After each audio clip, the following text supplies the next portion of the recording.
নমস্কার, কেমন আছেন সবাই? ঘরকন্যা আরও একটি ভ্লগে আপনাদের সবাইকে স্বাগত জানাই।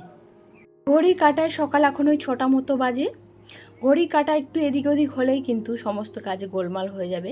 আমি সময়ের মধ্যে কোনো কাজই কমপ্লিট করতে পারবো না, তাই অ্যালার্ম দিয়ে রাখি। প্রতিদিন সকালবেলা ওই 6টার সময় আমাকে ঘুম থেকে উঠতে হয়। তো ঘুম থেকে উঠে ফ্রেশ হয়ে নিয়ে আর এখন বাসি ঘরটাকে ঝাঁটিয়ে নিচ্ছি। তারপরে তো বাদবাকি কাজ বাজ তো আছেই। আর আজকে সেরকম জামা কাপড় পরেনি, তাই মেশিনটাও চালাবো না। যেদিন বেশি জামা কাপড় পরে সেদিনই মেশিনটা চালাই। আর একটু বেশি জামা কাপড় না হলে মেশিনটা চালালেই বেকার বেকার তো কারেন্টটা পুড়বেই। আর এই তো পুরো ঘরটাকে খুব ভালোভাবে ঝাঁটিয়ে নিয়েছি। তারপরে এই যে রান্নাঘরে চলে এসেছি, রান্না করে নেবো। তার আগে রান্নাঘরে এসেছি, মাছ ভেজেছি আর সবজি তো রাতেই কেটে রেখেছিলাম। এটা ওল আলু পুঁই শাক দিয়ে মাছের ঝোল করছি। আর তার মাঝখানে আটা মাখিয়েছি। আর একটা সবজি হচ্ছে ভেন্ডি আলুর চচ্চড়ি, সেটা রুটি আর চচ্চড়িটা নিয়ে যাবে টিফিনে। তো তার আগে সবার আগে এই মাছের ঝোলটা দিয়ে ভাত দিয়ে দেবো, তারপরে ওটা টিফিনটা রেডি করে দেবো। এই কেবলমাত্র হাজব্যান্ড অফিসে বেরিয়ে গেল আর নিচে এক মাসিমার দুধ দিতে আসে, তো ওনার কাছ থেকে এক প্যাকেট দুধ নিয়ে আসলাম।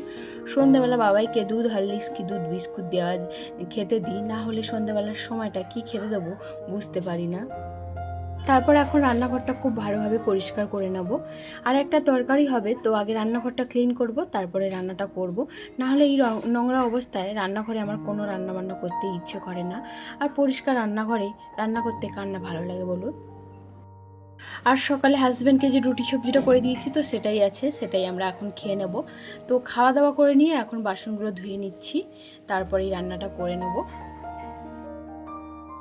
বাসনগুলো তো ধুয়ে নিয়েছি, এখন গ্যাস ওভেনটাকেও মুছে নেব। পরিষ্কার ওভেন দেখলেই বেশ মনটা ভালো হয়ে যায় আর রান্না করার এনার্জিটাও ফিরে পাই। আর নোংরা অবস্থা থাকলে একটা নেগেটিভিটি কাজ করে আর কাজ করতেও ভালো লাগে না। সকালে হাজব্যান্ড কিছু অর্ডার করেছিল ব্লিঙ্কিট থেকে, তো রান্নাঘর পরিষ্কার করতে করতে তার মাঝখানে সেই পার্সেলগুলো দিয়ে গেল। তো এই যে টিস্যু পেপার অর্ডার করেছিল, রান্নাঘরের ওই সব মুদিখানা মাল আর কি। তো মুগ ডাল, ভাজা মুগ ডাল যেটা খাওয়া যায়, জিরে চানাচুর, এগুলো তো মানে সন্ধ্যাবেলা এসেই হাজব্যান্ড কি খাবে, খাবার খুঁজে পায় না, তো মুড়ির সাথে ডাল ভাজা চানাচুর এগুলো দিয়েই খায়, তো সেগুলোই অর্ডার করা হয়েছিল। তারপরে আমরা টিফিন করে নিয়েছি, নিয়ে এখন এই যে মাংস রান্না করব এখন। তো সকালে আজকের মাংস খাওয়ার মন হয়েছে সবার, তো সকালে চিকেন এনেছে। তো তাড়াহুড়োর মধ্যে তো তখন আর চিকেনটা করা সম্ভব না, তাই সমস্ত কাজবাজ করে নিয়ে সকালে হাজব্যান্ডকে অফিসে বার করে দিয়ে তারপরে এখন চিকেন রান্না করছি। তো ওদিকে আলুটা ভাজা হচ্ছে, তারপরে পেঁয়াজটা কেটে নিচ্ছি। আর এই তো চিকেনটাও খুব ভালোভাবে ধুয়ে রেখেছি, আলুটাও খুব সুন্দর করে ভেজে নিয়েছি। আলুটা জানেন খুব ভালোভাবে ভাজলে না খেতে কি দুর্দান্ত লাগে। আর যেদিন আমি আলুটাকে ভাজি না, কাঁচা দিয়ে দিই বা যা হোক করে ভেজে নিই, সেদিন যেন আলুটা খুব একটা ভালো লাগে না।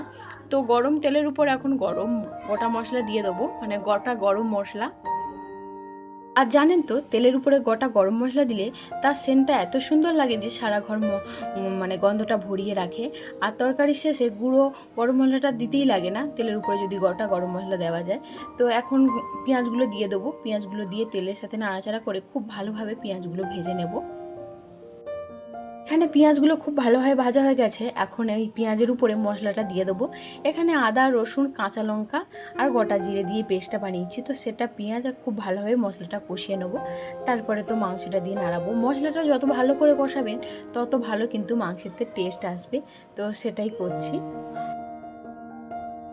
কষিয়ে একটু ঢাকা দিয়ে দিতে হবে মিনিট 5 মতো। আর 5 মিনিট পরে এই দেখুন মশলা থেকে কত সুন্দর তেল ছেড়ে দিয়েছে। এই তেলটা ছাড়লেই বুঝবেন মশলাটা খুব ভালোভাবে কষানো হয়ে গেছে। এবারে মশলাটা তো খুব ভালোভাবে কষানো হয়ে গেছে, মাংসটা দিয়ে দেবো এক এক করে। মাংসটা দিয়ে খুব ভালোভাবে কিন্তু মাংসর সাথে মশলাটা মিশিয়ে নিতে হবে। মাংসের এই বড় বড় লেগ পিসগুলো আনে, এগুলো মানে খুন্তি দিয়ে নাড়াচাড়া করতে এত অসুবিধা হয়। যতবার বলি যে লেগ পিসগুলো একটু কেটে ছোট করে নিয়ে আসবে, তো ততবারই বড় বড় নিয়ে আসে। তো এগুলো নাড়াচাড়া করতে খুবই অসুবিধা হয়। মাংসটা এদিকে খুব ভালোভাবে মশলার সাথে মিশিয়ে নিয়ে কষিয়ে নিয়েছি মোটামুটি। আর এই মুহূর্তে এখন ভাজা আলুগুলো দিয়ে দেবো। আর 5-10 মিনিট মতো নাড়াচাড়া করে নিয়ে জলটা ঢেলে দিতে হবে। আর বেশি নাড়াচাড়া করলে আলুগুলো তো ভেঙেই যাবে, কারণ আগে আলুগুলো খুব ভালোভাবে ভেজে নিয়েছিলাম।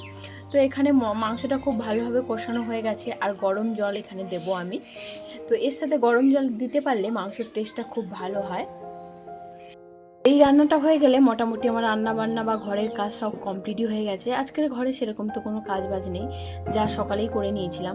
বাসি বিছানাটাও রান্নার মাঝখানে তুলে মানে গুছিয়ে নিয়েছিলাম, সেটা আর আপনাদের সাথে শেয়ার করা হয়নি। আর ঘরটা তো সকালেই ঝাঁটিয়ে নিয়েছিলাম, তাই মোটামুটি ঘরের সমস্ত কাজ কমপ্লিট। আর এইদিকে এই যে মাংস রান্নাটা কমপ্লিট হয়ে গেছে। কত সুন্দর কালার হয়েছে মাংসের দেখুন, আর টেস্টটাও খুব সুন্দর হয়েছিল খেতে। আপনারা এইভাবে মাংস বাড়িতে বানিয়ে দেখবেন, খেতে খুব সুন্দর হয়। তো মাংসটা এখানে হয়ে গেছে, এখন বা গামলিতে ঢেলে নিচ্ছি। তারপরে এখন স্নান টান করে এসে দুপুরে লাঞ্চটা সেরে নেব। তাহলে চলুন আজকের এই ভিডিওটি এই পর্যন্ত, আবার দেখা হবে নতুন আরও একটি ভিডিওর সাথে। ততক্ষণ আপনারা সবাই ভালো থাকবেন, সুস্থ থাকবেন।